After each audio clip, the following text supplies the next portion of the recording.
ए दादा हिला सांग जायला. ए दिशा जा. ए दादा हिला सांग, हिला जायला सांगा. ही नाही पाहिजे, माझ्या डोळ्यासमोर नाही पाहिजे. जा दिशा तू निघ इथून. मी मी मी जायला सांगे. अरे ही काय बोलते माहितीये मला, ही मला काय बोलली माहितीये मगाशी. ही काय बोलली तू, काय बोलली तू मला मगाशी. हा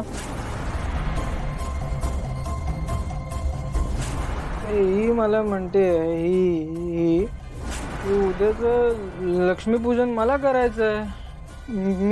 मी असं ही बोलली मला मगाशी. अरे असं तू पण असं कसं बोलतो रे.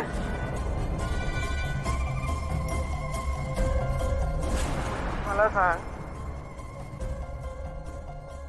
तू असताना मी कशी काय पूजा करायची. हा म्हणून तिला म्हटलं ना, जा तू. जा एक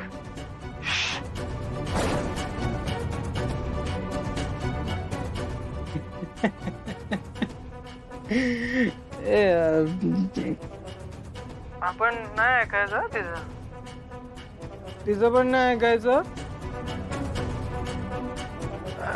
आईचं पण नाही. माहिती आहे तुला वाईट वाटेल, पण आईचं पण नाही ऐकायचं आपण.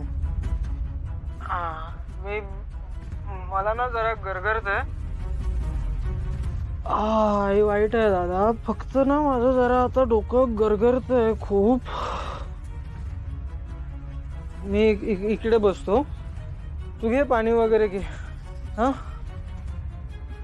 बस मी आहे. आई वाईट आहे. मी सांगतोय तुला. पूजेला बसणाऱ्यांना बोलवा लवकर, मुहूर्त टळून चाललाय. हो बोलवते. श्रीकांत काय झालं. फोनच उचलत नाहीये तो. प्रियाला फोन करून बघ. तिचाही लागत नाहीये. एक सासू मॉम.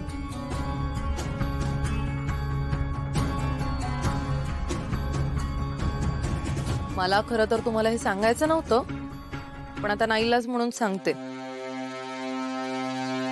तुमचा धाकटा मुलगा प्रीतम तो तिकडे ऑफिस मध्ये दारू पिऊन पडलाय. काय काय? हो, त्याला धड उभं सुद्धा राहता येत नाहीये. त्याची बायको गेली त्याला आणायला, पण ती एकटी काय करणार ना. आपण एक काम करूयात का, आता तुमचा मुलगा आणि तुमची सून पूजेच्या वेळी तिथे पोहोचतील असं मला तरी नाही वाटत.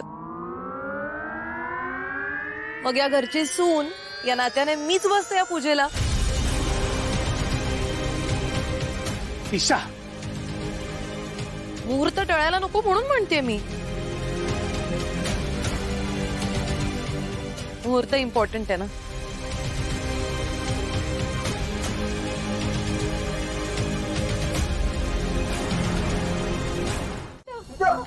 प्रीतम दादा आले. प्रीतम सर काय रे दादा. काय झालंय काय नेमकं. काहीच कळत नाही. त्यांना चक्कर येतात, ते शुद्धीत नाहीये. पाणी पी. अरे यार, तिशा म्हणाली की ते दारू पिऊन आलेत. ऑफिस मध्ये दारू नाही प्यायला. काय काय काहीतरी वेगळंच आहे. नेमकं आजच्याच दिवशी हे सगळं काय होऊन बसलंय. आई तिकडे लक्ष्मी पूजनासाठी आमची वाट बघत असतील. गुरुजींनी सांगितलंय की आज काहीही झालं तरी किर्लोस्करांच्या सुनेच्या हस्तेच लक्ष्मीपूजन व्हायला हवं. प्रीतम ए उठ ना. हारू आपण दोघेही इथे आहोत.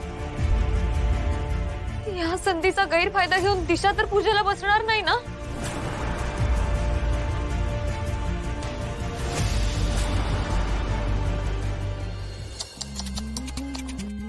तुमची दोन्ही मुलं नालायक निघाली. हे बघा ना, तुमच्या थोरल्या लेकाने त्या मोलकर्णी सोबत पळून जाऊन लग्न केलं आणि धाकटा तो तर इथे तिथे सतत दारू पिऊन पडलेला असतो. दोघही एकदम युजलेस आहेत आता तुमच्यासाठी. आणि आता या क्षणी तर तुमच्यासाठी ती दोन्ही मुलं असून नसल्यासारखी आहेत. मी काय म्हणतेय, तुम्ही ना दोघांनाही कायमचं बेदखल करून टाका. या संपूर्ण प्रॉपर्टी मधून, तुमच्या साम्राज्यामधून, तुमच्या लाईफ मधून. तुमचं हे संपूर्ण साम्राज्य सांभाळण्यासाठी मी खंबीर आहे. मी अगदी छान पद्धतीने तुमच्या या घराचा, या प्रॉपर्टीचा, तुमच्या साम्राज्याचा अगदी छान सांभाळ करेन. तुमच्या दोन्ही मुलांनी तुमचं वेळोवेळी तोंड काळं केलंच आहे, पण मी नाही तसं करणार. खरं सांगायचं तर तुम्ही तेव्हाच माझं प्रीतम सोबत लग्न लावून दिलं असतं ना, तर आज या संपूर्ण साम्राज्याची मालकीण मीच असले असते. दिशा, या घरची सून होण्याची तुझी कधीच लायकी नव्हती, त्यामुळे या पूजेला बसण्याचा प्रश्नच येत नाही. बर, नाही बसणार मी पूजेला, पण मग आजचं लक्ष्मी पूजन होणार नाही.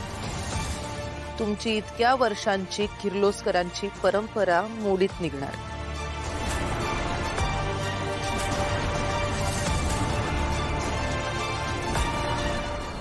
प्रीतम प्रीतम प्रीतम